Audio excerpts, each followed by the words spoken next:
O áudio que vocês vão ouvir agora é parte do podcast Xadrez Herbal. Caso vocês queiram ouvir mais sobre esse assunto e outros temas de política internacional, é só ir em xadrezverbal.com. Bem, e sem mais delongas, passemos para o primeiro bloco do Giro de Notícias.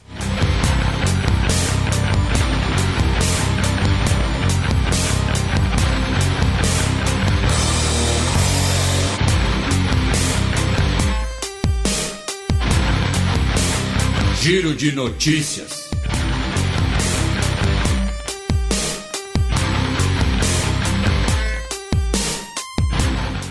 Notícia do último domingo, dia 6 de fevereiro.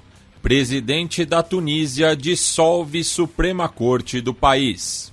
Pois é, a situação na Tunísia, a gente já havia comentado que o que estava rolando era um golpe, né, um golpe político, uma centralização de poder no presidente Kais Saied, que começou com um racha, né, que muito parecido com o do Egito e da Argélia, entre forças republicanas seculares e forças políticas religiosas.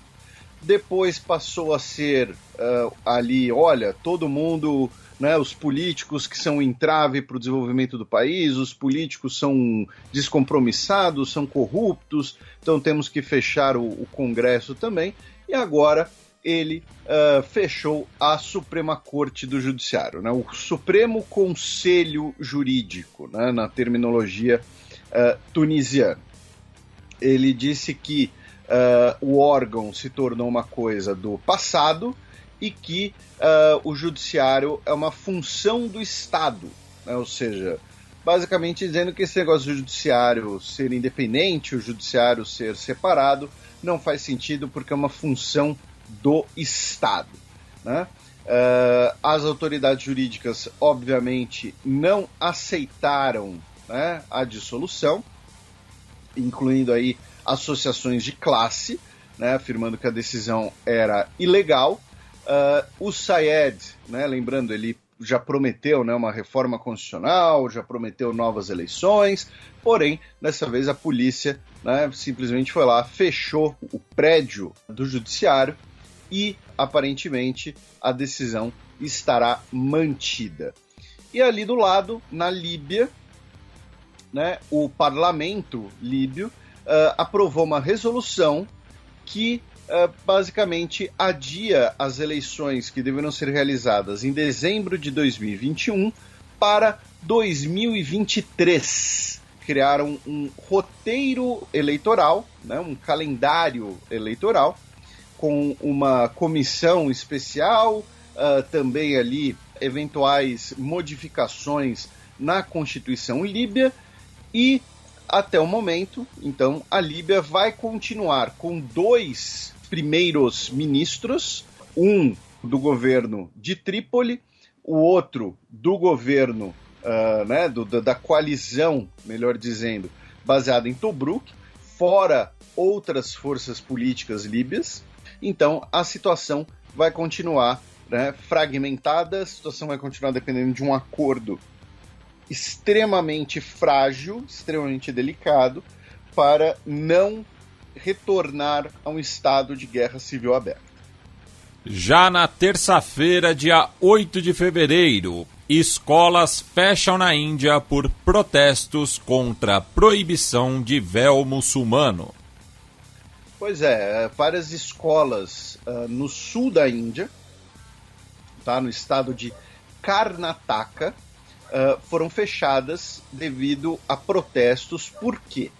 Porque o governo de Karnataka, tá, o governo do estado, né, é um governo alinhado ao BJP, tá, consequentemente ao governo Narendra Modi, que é o partido do nacionalismo hindu, e o governo proibiu meninas cobrirem o cabelo com véus em escolas, dizendo que isso seria um símbolo religioso no ambiente secular, no ambiente escolar, e com isso tivemos vários protestos, né, contra essa decisão, e parte da consequência dos protestos foi o fechamento das escolas e também o fechamento das instituições superiores de ensino públicas do Estado, tá? Ou seja, das faculdades.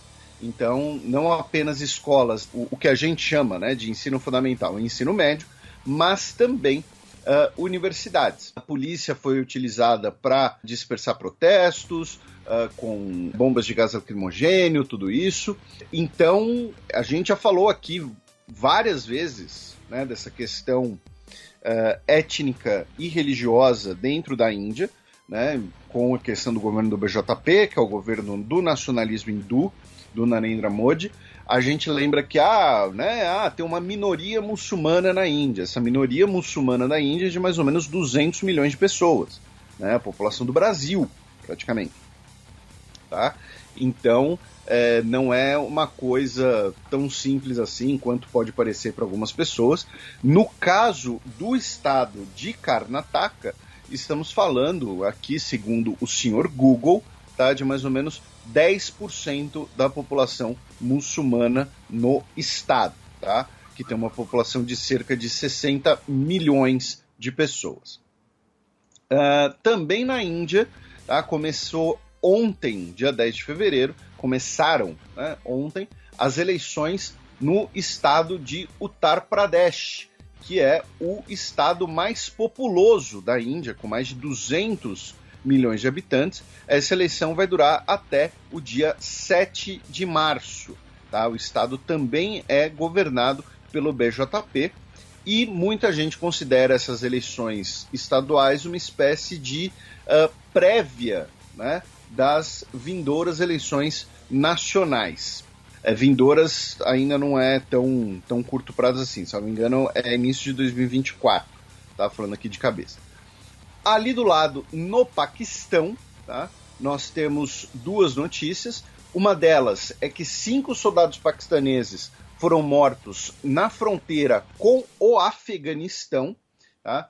O Talibã negou qualquer envolvimento no episódio e negou, inclusive, que os disparos tenham sido realizados de dentro de território afegão, embora tenha sido a declaração inicial das autoridades paquistanesas, tá, que grupos militantes de dentro do Afeganistão atiraram contra tropas paquistanesas na fronteira.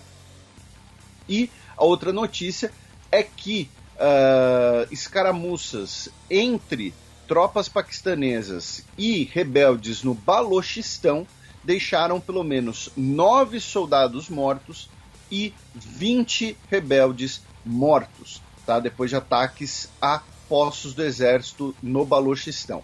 A gente falou rapidamente do Balochistão vários programas atrás, né? O Balochistão é uma província do Paquistão, mas também é uma região que historicamente compreende uma parte do Irã e ali o sul do Afeganistão.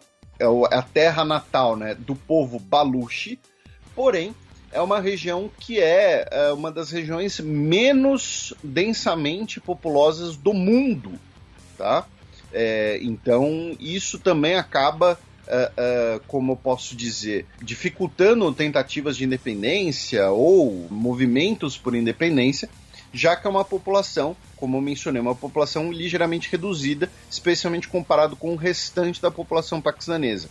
Porém, grupos, né, pela independência do Balochistão, alguns deles considerados terroristas, né, pelo governo afegão, já realizaram, por exemplo, ataques terroristas, ataques à bomba contra delegacias paquistanesas, contra quartéis paquistaneses, né?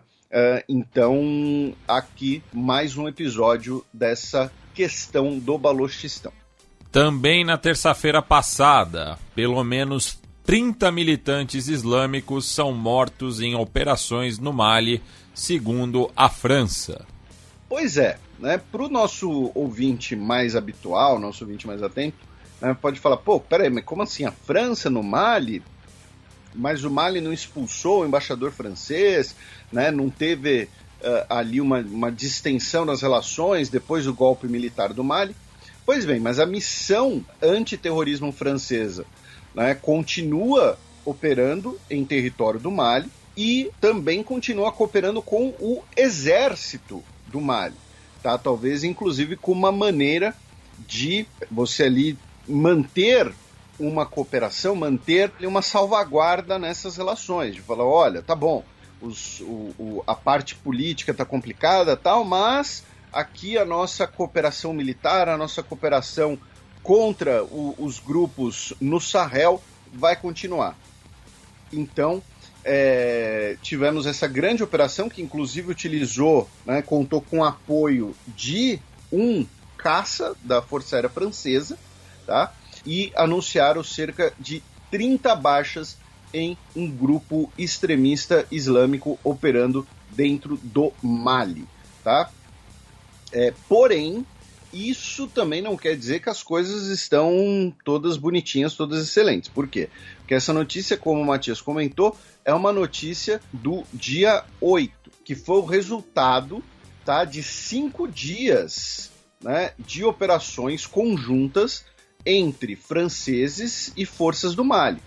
Porém, na segunda-feira, dia 7, tá, o primeiro-ministro interino do Mali, que foi nomeado pela junta militar, o Choguel Maiga, disse que a França deliberadamente tenta dividir o Mali, que aproveita, né, a justificativa de lutar contra movimentos extremistas para cometer atos de espionagem, tá, dentro do Mali, e afirmando que as forças francesas também têm uma postura colonialista dentro do país. Então, vejam, a gente teve a cooperação militar, teve a operação militar conjunta, porém, junto com isso, nós ainda temos a distensão política e ainda temos essas declarações. E, claro, uma coisa em algum momento vai afetar, vai influenciar a outra, porque quando a gente fala em cooperação política e cooperação militar, a cooperação militar é um braço da política. Os militares são parte do executivo. É muito difícil você ter as duas, uma coisa independente da outra, né? Então, é interessante ver como nós temos dois tons bastante diferentes. Também no Sahel, tá, uma notícia do dia 10, melhor dizendo, porém os eventos foram na noite do dia 7 para o dia 8 de fevereiro, nós tivemos 4 civis mortos em Burkina Faso, em uma troca de tiros entre tropas francesas e também um grupo acusado de ligações com a Al-Qaeda, que teria deixado 10 integrantes do grupo, 10 militantes mortos, tá? E mais ao sul, no Benin, tá, 5 guardas florestais e um soldado foram mortos em uma emboscada em um parque nacional do Benin, tá, no dia 8 de fevereiro. Eles estavam realizando uma patrulha dentro do parque, perto da fronteira justamente com Burkina Faso e o Níger. Tá? Ainda não se sabe direito quem realizou o ataque na região do Parque Nacional Oeste. E por fim, ainda no continente africano e na terça-feira passada, a República Democrática do Congo alertou para possível complô de golpe de Estado. O presidente da República Democrática do Congo, o Félix Tshisekedi, disse que existe uma séria evidência de uma ameaça à segurança nacional, tá? Segundo outras informações da mídia congolesa, teria ocorrido ali uma tentativa ou uma articulação para um possível golpe de Estado. Já o porta-voz da presidência, Tarcísio Kassongo Miwema, disse que não serão toleradas tentativas de desestabilizar o país ou as instituições. E no último sábado, tá, o ex-conselheiro presidencial de segurança, o François Beya, foi preso por forças da Agência de Inteligência Nacional Congolesa. Tá? Acredita-se que ele ainda está sob custódia, né, da agência, o ex-conselheiro de Segurança Nacional. Essas informações são da Associated Press, tá? E com isso também tivemos vários partidos, né, manifestando apoio ao presidente. Lembrando que ele foi eleito, né, no final de 2018, a gente comentou aqui as eleições na época, depois que o Joseph Kabila não foi demovido da ideia, né, de tentar concorrer a um terceiro mandato, no que foi a primeira transição de poder pacífica da história da República Democrática do Congo. Tá? Quando a gente fala transição, né, sem considerar uma mesma pessoa reeleita. Né? Então, e o Kabila, ele ainda tem muita força política no país, o partido dele, né, é o maior partido do parlamento, e recentemente nós tivemos a dissolução dessa aliança política. Então, o Congo passa por uma situação, né, inédita na sua história, e a gente lembra, né, coisas que a gente falou de vários outros países. Nós temos os impactos da pandemia, tanto impactos locais na saúde, quanto impactos internacionais na economia, ou seja, né, economias sofrendo devido à pandemia, os efeitos no comércio mundial. Na República Democrática do Congo, nós também temos conflitos internos, especialmente na região oriental do país, uma região muito rica em minérios. O solo do Congo, né, o Congo, é um dos países que tem o solo e o subsolo, né, mais ricos do mundo, tá? Com reservas em trilhões de dólares de minérios, desde ouro até urânio, por exemplo. Então, não é apenas, olha só, tem lá um cara que tentou dar um golpe. Não, é toda uma situação muito mais complexa, que nem a gente falou, por exemplo, quando nós tratamos o golpe militar no Mali. Né? A mistura de conflitos internos, a mistura de instituições ainda não muito estabelecidas, pode levar a esse tipo de situação, esse tipo de crise política dentro do país. Também na região, a Corte Internacional de Justiça, né, a CIJ, que julga questões entre países, determinou que Uganda deve pagar 325 milhões de dólares à República Democrática do Congo pelas operações ugandesas, pelas violações de soberania da República Democrática do Congo por Uganda durante a Segunda Guerra do Congo, entre 1998 e 2003. A indenização será paga em 5 parcelas e é bastante longe, né, do valor original de indenização de 11 bilhões de dólares que a República Democrática do Congo havia pedido inicialmente. Tá? A República Democrática do Congo alega que as operações de Uganda, primeiro, prejudicaram, né, causaram danos ao país, e segundo, que grupos apoiados por Uganda justamente exploraram riquezas minerais no Congo, no leste do país. Então, seria uma indenização por essa exploração ilegal desses recursos congoleses. Tá? A Uganda, né, argumenta que suas tropas entraram em território congolês a convite do governo local, tá? não do governo congolês, mas do governo ali da província de fronteira, que Uganda não teria se beneficiado por essa extração de recursos naturais. Tá? Segundo a CIJ, serão 225 milhões de dólares por indenizações a vítimas do conflito, já que entre 10 mil e 15 mil mortes são atribuídas diretamente à ação de Uganda, 40 milhões de dólares por danos materiais e 60 milhões de dólares para compensar a extração de recursos naturais. Tá? E finalmente a gente cruza a fronteira, né? A gente estava no Congo, falamos essa notícia envolvendo Congo e Uganda, e agora em Uganda, né, o general Abel Kandiho, que é acusado de violações de direitos humanos e está, inclusive, numa lista de sanções pelo governo dos Estados Unidos, foi empossado como chefe da Polícia Nacional. Tá? Então, se isso seria um sinal de endurecimento por parte do presidente mandatário / ditador / monopolizador do poder há 36 anos, né, Museveni. Passemos agora para o segundo bloco do Giro de Notícias.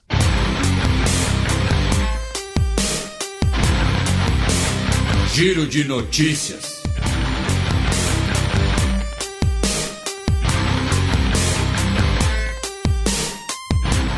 Duas notícias de quarta-feira, dia 9 de fevereiro. Inquérito descobre que polícia israelense usou spyware contra ao menos 3 pessoas. Exatamente. O ministro de Segurança de Israel, Omar Bar-Lev, ordenou essa investigação e concluiu que usaram o Pegasus, né, contra pelo menos 3 pessoas. Os nomes das pessoas não foram revelados ao público. Estão investigando outras 23 possibilidades. Tá? Lembrando que o que aconteceu foi que durante as investigações, durante o julgamento, né, contra o Netanyahu, um aliado do Netanyahu, tá, a polícia revelou informações sobre ele que, segundo os advogados de defesa desse aliado do Netanyahu, não tinha como a polícia saber daquilo de maneira legal, pelos mandados de busca e tudo mais, e aí foram pegos na contradição, chegaram à suspeita de que o telefone dele teria sido monitorado de maneira irregular, e aí agora já chegaram em pelo menos outros 3 nomes, tá? Nomes que seriam de pessoas próximas do Netanyahu, tá? Não estou falando de cidadão comum, não estou falando do cara que, sei lá, que achamos que ele é um terrorista perigoso, vamos monitorar ele, alguma coisa assim, essas coisas de filme. Não, estamos falando de gente graúda, inclusive, tá? Então, né, combina com o que a gente estava falando lá das grandes empresas, das redes sociais e tal. Na Palestina, 3 homens foram mortos por forças de segurança de Israel na Cisjordânia. Segundo o governo israelense, eles seriam integrantes de um grupo, né, das Brigadas dos Mártires de Al-Aqsa, que estaria elaborando um ataque contra uma delegacia israelense. Segundo o Ministério das Relações Exteriores palestino, foi uma execução pública, tá? E a operação foi conduzida pelo Shin Bet, né, o Serviço de Segurança Interno de Israel. Lembrando que o Mossad é o externo, tá? Da porta para dentro é o Shin Bet. E no Iraque, a Força Aérea Iraquiana realizou uma operação, um ataque na região de Nínive contra um comboio de integrantes do Daesh que teria deixado pelo menos 7 terroristas integrantes do grupo mortos. Ciclone em Madagascar deixa ao menos 92 mortos e rastro de destruição. Pois agora é outro ciclone, tá? Que a gente mencionou 2 semanas atrás, a gente falou daquela tempestade que passou por Madagascar, também afetou Moçambique, Tanzânia. Agora foi um ciclone que passou apenas por Madagascar, deixou pelo menos 92 pessoas mortas, como a manchete que o Matias repercutiu deixa claro. Pelo menos 150 mil pessoas foram afetadas, tá? Estão ou desabrigadas ou tiveram que ser deslocadas, estradas foram destruídas, pontes também foram destruídas, e, né, para agravar ainda mais a situação de Madagascar, que já não estava muito proveitosa, inclusive a destruição de colheitas de arroz, tá? Por isso, a diretora para Madagascar do Programa Mundial de Alimentos, a Pasqualina Di Sirio, disse que a segurança alimentar da ilha está ameaçada pelo menos pelos próximos 6 meses, tá? Então, e a gente já havia falado de fomes em Madagascar, basicamente nos últimos 2 anos a gente falou de episódios assim. Ainda no continente africano, né, repercutindo aqui que Senegal se tornou pela primeira vez campeão da Copa Africana de Nações, venceu o Egito, né, nos pênaltis no estádio Olembe, em Camarões, e o jogo acabou 0-0, inclusive com o Mané perdendo um pênalti no tempo regular, mas Senegal venceu nos pênaltis. Com o próprio Sadio Mané cobrando a penalidade que deu o título, né? E tivemos festa em Dakar, provavelmente até hoje, assim. O pessoal ainda deve estar comemorando, já que foi o título inédito, né, para os Leões de Teranga. Eu confesso que eu só assisti uma parte do jogo, mas eu estava torcendo para Senegal justamente porque nunca tinha sido campeão, né? O Egito já foi campeão várias vezes. É o maior campeão, com 7 títulos. Isso. Então eu estava torcendo para Senegal. Senegal que, né, inclusive o treinador de Senegal, o Cissé, fez parte daquele time de Senegal de 2002, Isso. Que surpreendeu o mundo, né, na nossa adolescência. Assim, na nossa adolescência, Senegal foi uma sensação no futebol internacional, né? Também tem essa. Time que tinha Diouf, Fadiga, dentre outros. E que naquela ocasião também perdeu o título da Copa Africana de Nações para Camarões nas penalidades. E também no continente africano, a União Africana, via sua reunião de cúpula, condenou inequivocamente a onda de golpes militares no continente e os países integrantes se comprometeram a não normalizar as relações com juntas militares pós-golpes militares no país.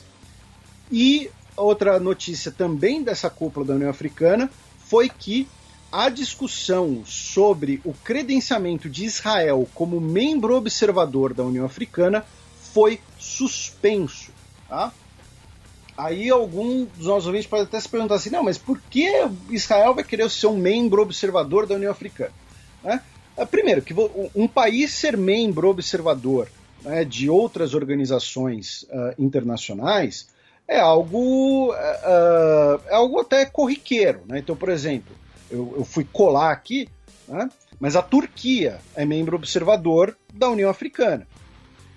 Israel tem um objetivo muito claro, que é, via esse eventual status de membro observador da União Africana, ter uma porta paralela para buscar a normalização de relações, ou ter normalizações, ou até mesmo manter de olho vários países que não reconhecem Israel. Né? Vários países africanos que não reconhecem Israel, como Argélia, né, Líbia, né, se bem que a Líbia, enfim, tem toda a questão do conflito interno, tal, mas enfim, nós temos vários países africanos que não reconhecem Israel. Então isso seria uma maneira de contornar essa questão.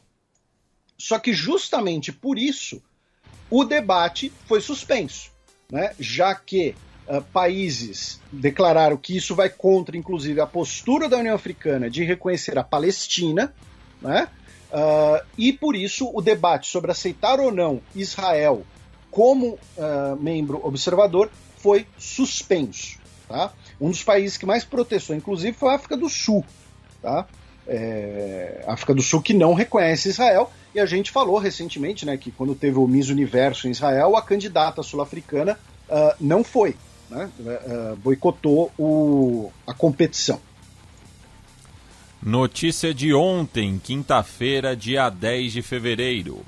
Bolívia suspende julgamento de Jeanine Áñez por golpe de Estado de 2019. Então imagino que ela vai encerrar também a greve de fome que ela começou anteontem, quarta-feira, dia 9. É possível, mas o que teve foi a suspensão do julgamento e que teremos uma nova audiência a ser marcada. Né? Não é o encerramento do julgamento, o encerramento das acusações, alguma coisa assim.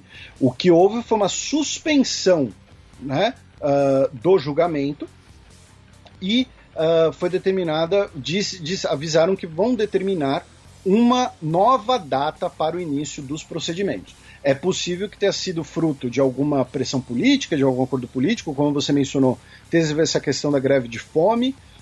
É possível aí que estejam para servir alguma pizza, não sei, mas foi suspenso o julgamento da Jeanine Áñez. E ela recebeu um apoio, né, de 21 ex-chefes de Estado ou de governo latino-americanos, tais como, né, acho que os nomes mais conhecidos aqui no Brasil, o Felipe Calderón e o Vicente Fox, né, ex-presidentes do México, o Andrés Pastrana e o Álvaro Uribe da Colômbia, que a gente já citou anteriormente neste programa, o Eduardo Frei, do Chile, o Luiz Alberto Lacalle Pai, o Maurício Macri e também o ex-primeiro-ministro espanhol José María Aznar.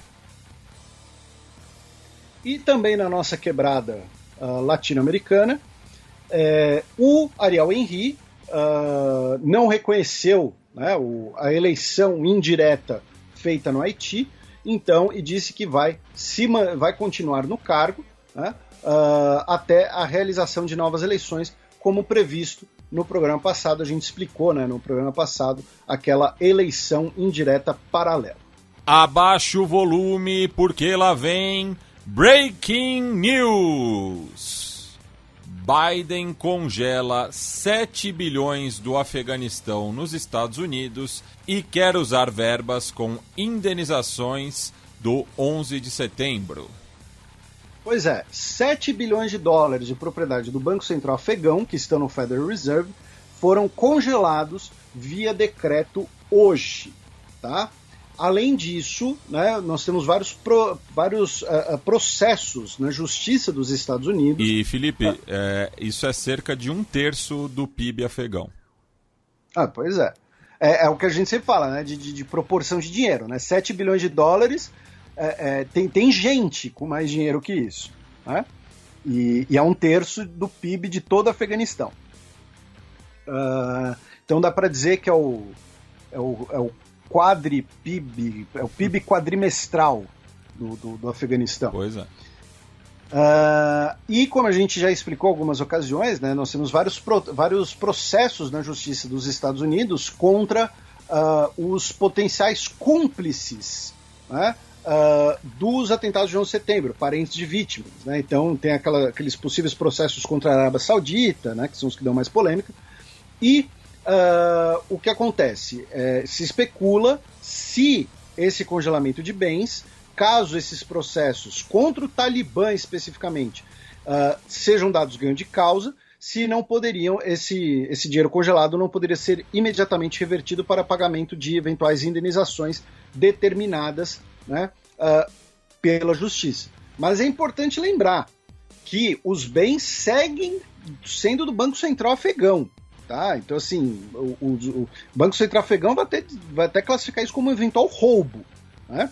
Por exemplo, quando os nossos ouvintes mais antigos talvez se lembrem, quando teve o acordo nuclear entre Irã e as potências ocidentais, e Rússia e China, né, os Estados Unidos devolveu, corrigido, a grana que ficou congelada nos bancos dos Estados Unidos em 79. Em 79, Revolução Islâmica Iraniana, nós tivemos o congelamento de dinheiro do Estado iraniano que estava nos Estados Unidos, e parte desse dinheiro foi devolvido com o acordo nuclear, porque não é que esse dinheiro tomei, né? Não, esse dinheiro ficou congelado, justamente. Então eu não sei se isso sequer é legal, né? Mas veremos.